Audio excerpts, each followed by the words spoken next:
दूसरी तरफ जीत का प्लान तैयार है। बड़ा सवाल यह कि वायरस से लेकिन क्यों हार गए हैं। जीत का प्लान तैयार है, राजनीतिक दल अपनी तैयारी जीत को लेकर पूरी तरह से कर रहे हैं, चाहे वो टीएमसी हो या बीजेपी हो। देखिए क्या क्या प्लानिंग है। बीजेपी का प्लान बी है और दीदी की भी तैयारी बड़ी है, यानी दोनों अपनी अपनी तैयारी कर रहे हैं।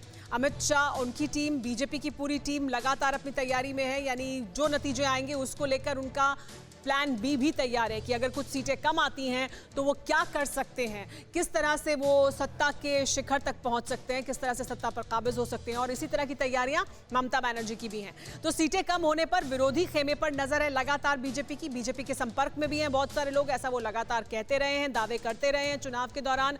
ममता बनर्जी भी पुराने साथियों से संपर्क में है लगातार।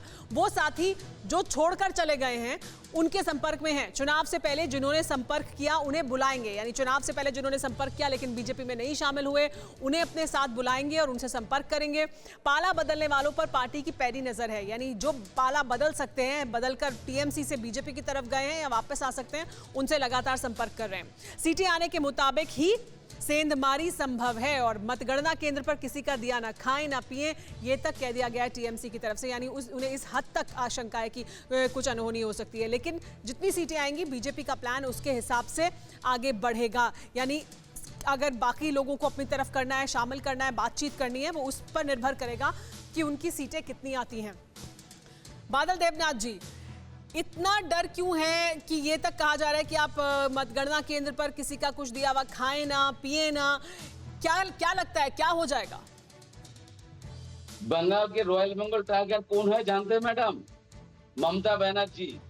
और वो आपकी तरफ एक महिला है, 65 साल 66 साल का एक महिला है।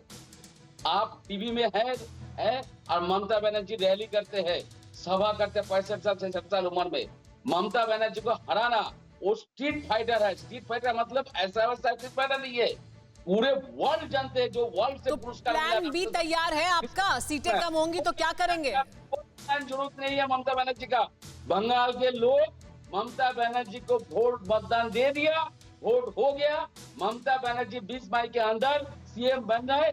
लेकिन जो बात मैं कहना चाहता हूँ पूरे देश को, ये जो राज्यपाल है, जो चुनाव ऑफिस जो अभी भी कब्जा करके रखा, डीएमएसपी को कब्जा करके रहा है, मैं बिहार के तरफ जो ये सब मत कीजिए, मैं सबको सावधानी से कह रहा हूँ। वो जो जीत जाएगा बोलो चाय पी के आओ, खाना टिफिन करके आओ, मैं तुमको सर्टिफिकेट दे रहा हूँ। उसके बाद भाजपा को सर्टिफिकेट बंगाल में नहीं चलेगा।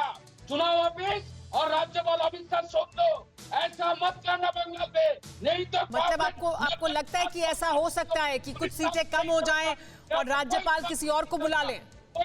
यानी बादल देवनाथ जी आप कह रहे, दावा कर रहे हैं आप एक तरफ की पूरा आशीर्वाद मिल गया पश्चिम बंगाल का, दूसरी तरफ आप बादल देवनाथ जी आप एक तरफ दावा कर रहे हैं कि आशीर्वाद पूरा मिल चुका है, सत्ता पर काबिज होंगी, पूर्ण बहुमत मिलेगा, दूसरी तरफ आपको ये भी डर लग रहा है कि राज्यपाल किसी और को बुला लेंगे। वो तो तभी बुलाएंगे ना जब सीटें कम होंगी। नहीं, किसी को बुलाने का बात नहीं किया। जो साजिश आपसे जब शुरू हो गया, जो साजिश शुरू हो गया अंदर बात, कैसे ममता बनर्जी को हराना है, न्यूज़ टॉप 9 रोज सुबह 7 बजे और शाम 7 बजे सिर्फ TV9 भारतवर्ष पर।